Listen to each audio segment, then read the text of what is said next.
Сәлем достар, бүгінгі макияжды мен сендерге Sunisa брендінен маған тональный крем келді, сонымен бірге осындай күшті спонж келді. Сол спонжпен жаңағы Sunisa тональный кремін қолдана отыра бүгін макияж жасаймын.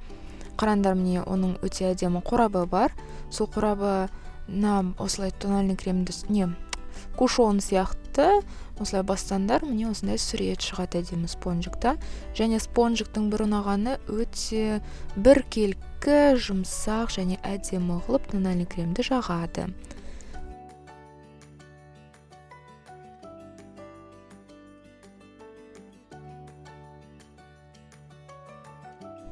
Келесі қолданатыным Jordani Gold брендінен Master Creation консилері. Бұның бірақ мен басын алып тастадым, себебі маған ұнаған жоқ. Кисточкасы өте қатты, сондай ыңғайсыз, сондықтан шешіп тастадым. Бірақ өзімнің осы жылы ашқан жаңа методикам бойынша консилерді де жағатын болдым. Кішкентай кисточкамен алып, осы көзімнің ішкі бұрышына жұқа қабат қылып жағамын. Сосын сол қатқанша біраз күте тұрамын. Байқадыңдар ма? Кисточкамен жаққан кезде біраз ыңғайлы болады, ал бұның өзінің кисточкасымен жаққанда вообще ужасно болып жағылады. Сондықтан мен осындай өзімнің жаңа әдісімді консилерға да қолдануды шештім. Көзіме де жағып шығамын база ретінде.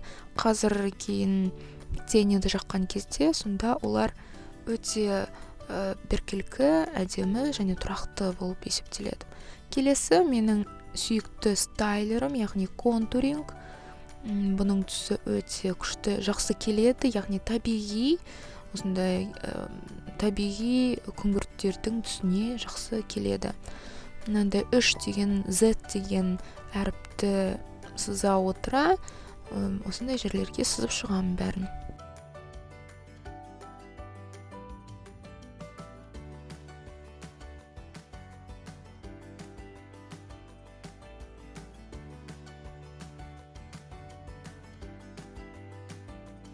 Мінеке жағып болдық. Енді бұның бәрін мен алған өзімнің сондай табысым, қалай тапқаным күшті кисточка. Сол кисточкамен жақсылап отырып, үстіне қарай соза отыра жаңағы продуктты тушевать етеміз.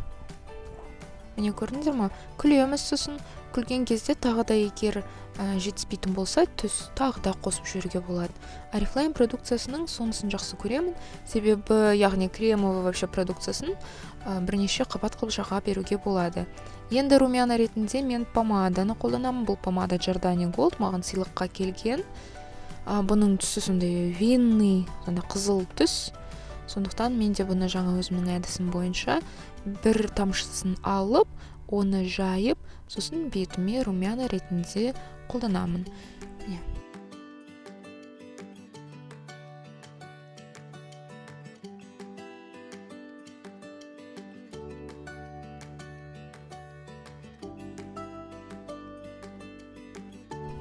Енді келесі кезекте қасты мен помада Maybelline, по-моему, Tattoo Brow.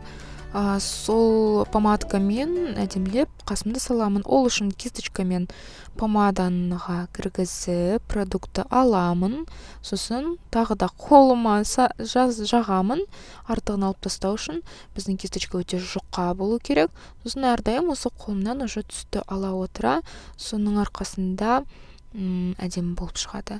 Келесі бронзер, яғни бронзерді жаңағы кисточкамен жаға беремін, себебі бәрібір ондай түсі бар, екеуі бірге әдемі болады. Тоже үстіне қарай тарта отыра, бетті солай лифтинг эффект жасаймыз. Міне көрдіңдер ма? Бет уже сразу тартылып тұрады. Сосын румяна. Бұл румянаны мен біраз персиковый қылып таңдадым, себебі мына қызыл румяна все-таки чуть-чуть ұнамайды маған. Сондықтан біраз бүгін персиковыйды қосайын дедім. Жұмсақ кисточкамен, бірақ что-то мына кисточка маған ұнамады, сондықтан үстінен басқа кисточканы алдым да былай әдемілеп таратып жібердім.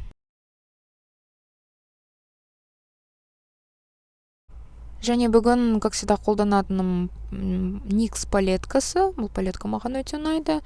Және кисточкам. И осы түстердің арасынан ең ашығын таңдап, ашық дегенде бұл біраз білесіңдер ма, қоңыр түсі бар, сондай сары күңгірт сары деп айтуға бола ма, соны мен база ретінде бүкіл қабағыма жағып шығамын. Сосын келесі біраз қоңырлау түсті. Мына көрдіңіздер ме, міне вот қарайып тұрады өзі, натуральный, табиғи біздің пішініміз бойынша өзі қарайып тұрады. Сол жерге жағамын, яғни жаңағы мына күңгіртті одан сайын қарайтамын. Сосын келесі шиммерді мен бүгін мынандай шампань түсінде алдым. Сол шиммерді көздің ішкі бұрышына жағамын.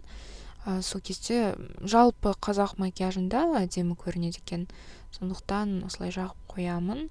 Келесі міне көрдіңдер ме, үсті бітті.